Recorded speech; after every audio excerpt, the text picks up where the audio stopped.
That's what happens. Okay. So now you see it's red. Okay. That means it's on. Okay.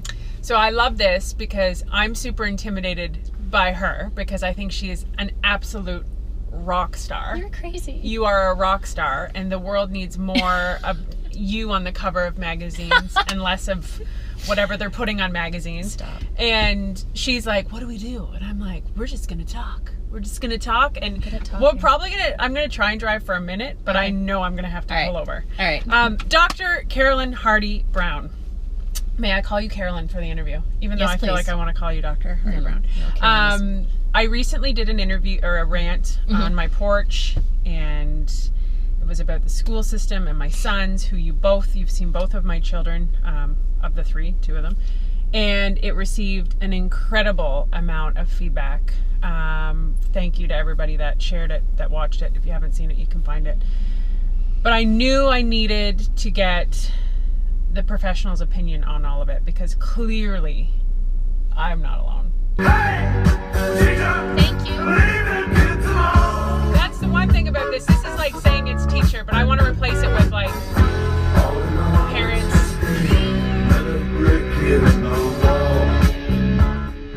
There's different multicolored bricks. I think is that the gist of the interview? Yes. There's multicolored bricks. Yes, and it's all part of a wall. And we need walls. We need houses. Dr. Hardy Brown is a pediatrician. She's not just any pediatrician, if I can make that statement. Have you personally seen an increase in this diagnosis of anxiety in children? I feel like I have. And I also, it's that sort of, it can be a bit of a circular argument sometimes, because I also don't know if we're just recognizing things as anxiety, whereas before we may have dismissed them. How many parents out there realize through their children that they went their entire life with an undiagnosed anxiety? We are our kids, and our kids Right? are us. Our defense mechanisms, absolutely. Every time my daughter does something and gives me the look, which we all know the look, the first thing I do is go, okay, I gotta look at myself, and the second thing I do is call my parents and say, I'm really sorry. I've made that phone call quite a few times. 1992 to 1997. Okay. The world figured out education. Einstein knew this. This conversation we're having is 100 kajillion years old. Right. Kids who don't fit the system. Right. Do you know what I mean? It's not new. It's not like we're just... It's a new world. It's a new world. But, I mean, Pink Floyd figured it out. Pink Floyd figured everything. Don't we all have anxiety?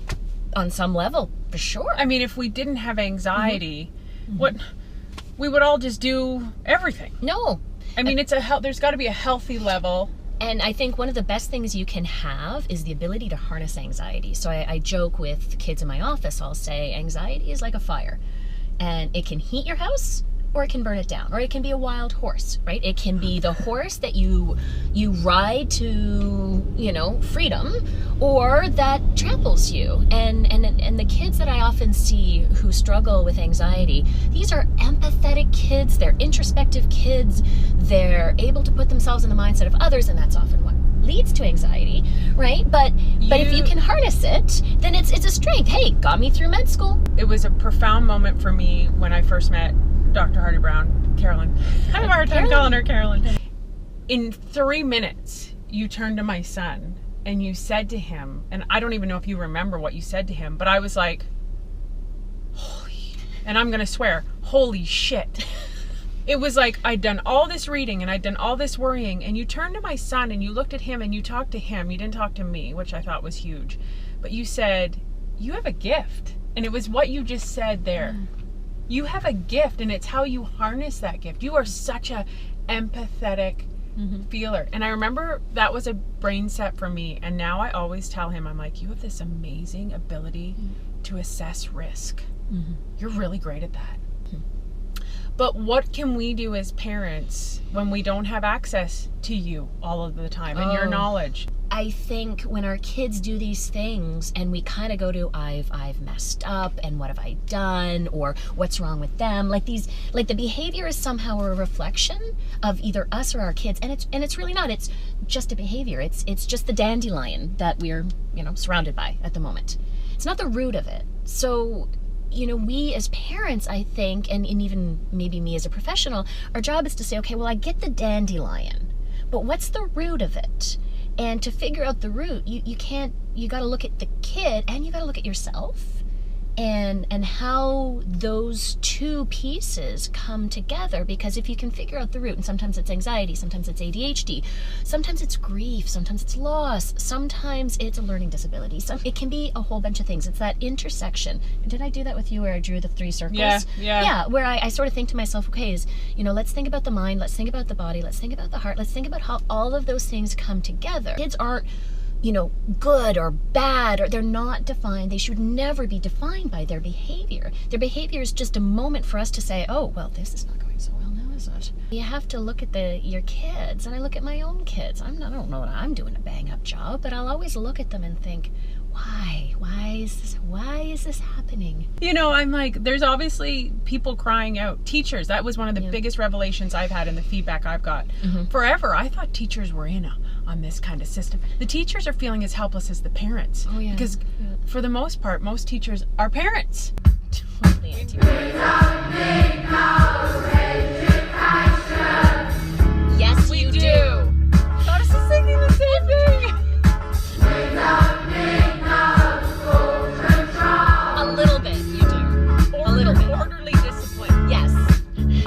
I think to fix, and I use that as air quotes, the education system, I don't know that we can fix it, because we have so many different personalities and we have so many different types of people out there. And I think we look at places like, Finland, and they're way better than us. But, if we went and looked a little deeper, I'm sure Finland's got their own problems too. Yeah. And we are changing. I think you're so right. I mean, Dr. Stuart Shanker, if anybody's looking for any kind of resources, please go follow that man. He really is changing everything. But what can we do? Can this be fixed? No pressure. No pressure. No. She's going to run for Prime Minister too when we're done with this. I don't think Justin Trudeau has anything to worry about. Can we fix it? I don't think we should fix it. I think we need to embrace it. But, sometimes the more you struggle against something, the more entrenched it becomes. You never get anywhere in a therapeutic relationship without engaging people, making them feel heard, participating with them. And I think that includes the kids too. 100%. So that's what I mean when you looked at my son. Yeah. And you talked to my son. Not a doctor or a teacher looking at me talking about him and he's right here. I think that's critical. More of that. Yeah. I think so many parents are so frustrated with, and there's a lot of accountability back on parents, and I really believe this, because I had a light bulb moment, exactly like you said. Instead of going like a salmon against the current, go with the current. Sit down with all of those people in your child's life, because there's a ton of people in your child's life outside of what you're offering. And have that open communication and be clear in what you're expecting, but be open to their restrictions as well. And have that, like, I literally talk to my kids' school like twice a day. Yeah. I mean, and sometimes I feel like I'm driving them crazy, but it's at the same time, we've been able to creatively problem solve and change this. But where I feel like people, and what I'm hearing from people out there is, the teacher doesn't care, they don't have time, they just want to medicate my son, and I always say son because it seems like boys struggle more with that sort of energy of sitting still than the girls. Do you feel like we are over-medicating our children? I feel like the medication bit carries stigma, it carries fear, it carries perceived judgment. Again, full disclosure, I do prescribe medications. You do? Occasionally. and I think in the right time, in the right place, it is of benefit. And I've had kids, I think one of the things we had talked about is, when do you medicate for anxiety? And the short answer is when the storm is too loud. There are kids that really, they can't attend school. They don't eat right. They might even lose weight. When the furor is so loud that they can't participate in this, they can't participate in that, then I think medications are warranted for a defined period of time that you engage with the kid, with their parents, alongside supports of non-prescription value. There are, and the same thing goes with ADHD. I do see some kids with ADHD who are they're ADHD, fair. Does that mean they have to have a medication? Canadian Pediatric Society over certain ages does recommend it as a first step, because then you can engage them with those other developmental tasks. So I suggest a workbook, education resources for parents, advocacy. She makes you do work. I make you do work! And so you should. You make you do work. Everybody should do work. If I get a sense that the parents experience similar stuff, I'm like, you do the workbook too. Draw the pictures, circle the words. You know, some younger kids may have difficulty reading. Do it with them. Sarcasm is an important learning modality and appropriate in some circumstances. Some. Don't leave them too alone. Yeah. No, don't leave them too alone. Not alone at all. You know, sometimes I'll see the occasional adolescent female with the mother, and I'll look at them and I'll think, well, you're right. You're kind of right. But you're just not speaking the same language. And I'll make them read. I've got a book that I give them, and I'm like, you both have to read this book.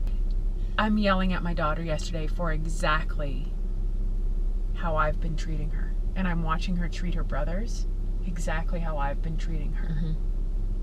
And self-awareness hurts. It's not a blame thing. Sartre says, you know, the definition of insanity is repeating the same action over and over again, expecting a different result, clearly paraphrasing. But, you know, with our kids, the more we learn about ourselves, I think the more we can be of benefit to them. You're always thinking, like, you kind of think, I'm going to have a family and it's going to be great and I have kids, but then you just think more and more. Oh, no. I'm going to be June and everything's going to be amazing. Then you put on makeup and your kid says, why are you all fancy? Yeah. And you cry a little. Oh, my God. On the inside. Parenting. Oh. Parenting. No. Humbling. Our job is to not just tell them the right thing to do, but model it. So that's when we have to be careful about this too, right? I can't expect my kid not to want the screen if I'm checking my emails and texting. You know, again, you know, the one finger forward, three pointed back. We cannot expect our kids... Say that again and slow. So with the one finger forward, there are three pointed back. This is what, with her, you have to get her to say it 3 times because her mind is going like 100 miles an hour. And we're all like, wait, I'm still on the part where you said...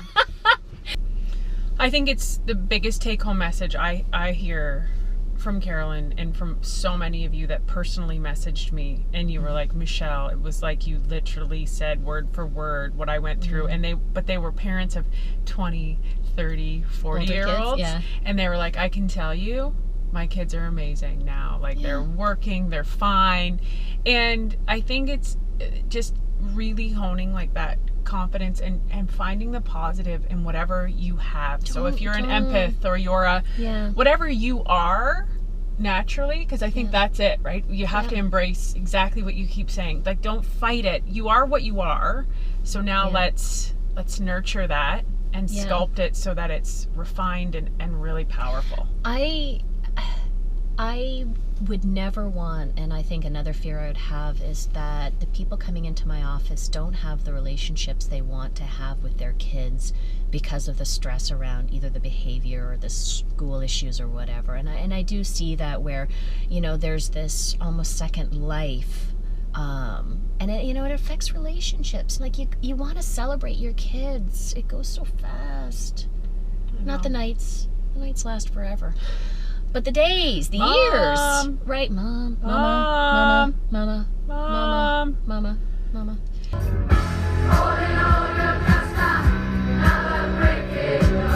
And that's okay sometimes. Still be who you are. Yeah, bricks are really important. I remember thinking my kid was the only one where I got the phone call home from the principal, and I'm telling you, this was like a huge aha moment. So I had to go to the school one day to get one of them. I can't remember what it was for, and I had to sit in the office and wait for them.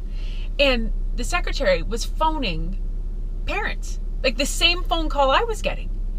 And I don't mean she called 1 or 2, like she phoned a bunch. And I was like, not alone. It's not just my kid? No. And it was like, aha. Just a little bit. Leave them a little, like give them enough to be who they are. Space. But get them to eat their broccoli too. Green space. Hey teachers, let's have more green space. TransCanada Nissan, proud sponsor of MF's Drive-Bys. where satisfied customers are our best salespeople.